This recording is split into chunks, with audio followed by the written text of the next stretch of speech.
So ngayong araw mga boss, ay magkakabit tayo ng dual horn set sa ating multicab.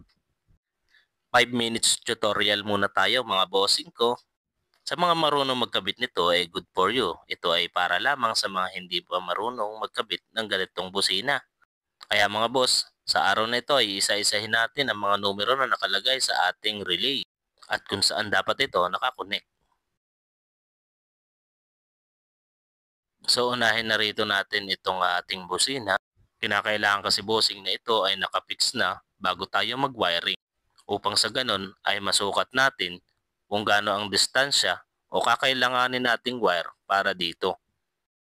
Maidagdag ko lang bossing na ang tutorial na ito ay hindi lamang para sa sasakyan, ito rin ay para din sa mga motor dahil parehas lamang ng layout ito sa ating mga motor at sasakyan. Pagkatapos mong i-fix ito ang susunod natin gagawin. Hanapin muna natin ang positive at negative ng stock wire ng busina. Kaya ginamitan ko na siya dyan ng pen tester. At nung nakita ko na, ay tinesting ko muna kung gumagana ang busina natin. So dito na tayo sa relay mga bossing. Yung number 85, negative stock wire ng ating busina yan. At yung number 86 naman ay positive stock wire ng ating busina. Yung number 30 naman dyan sa baba ay positive ng ating battery. At yung number 87 naman sa taas ay positive ng ating dual horn. So pagkatapos nyong isalpak ang socket wire at relay, ito na ang ating gagawin.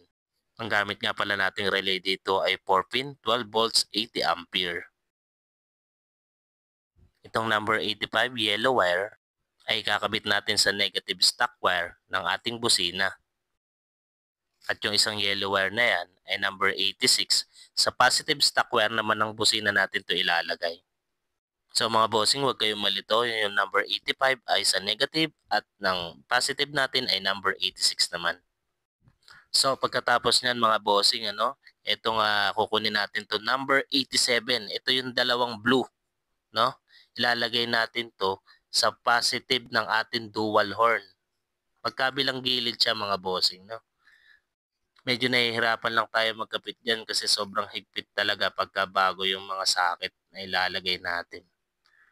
Mukha lang talagang komplikado mga bossing pagka titingnan mo yung diagram. Pero ang totoo niyan, madali lang naman talaga yan. Aaralin nyo lang talaga.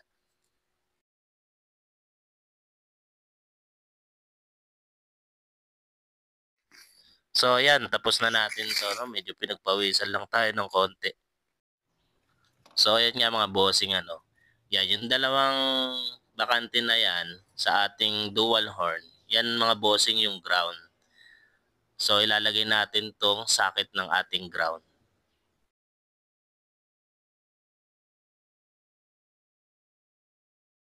So sa paglalagay naman ng ground mga bossing i-make sure lang natin na nakadikit talaga sa bakal yung ating wire Huwag nyo siyang itatap sa merong makapal yung pintura kasi hindi siya magpa-function.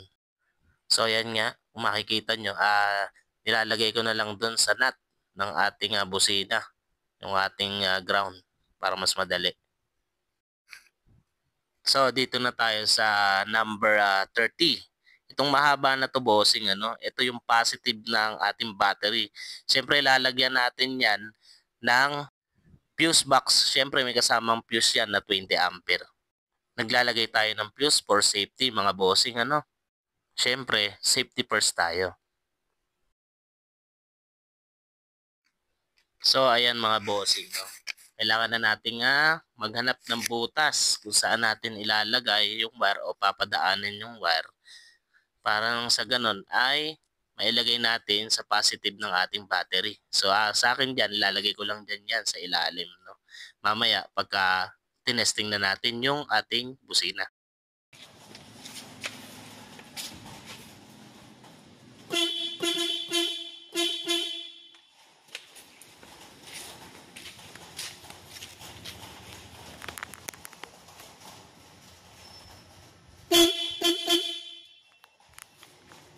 So ganyan lang kadali mga bossing ano. Kung nagustuhan mo ang tutorial nito ay please share and like this video. Thank you.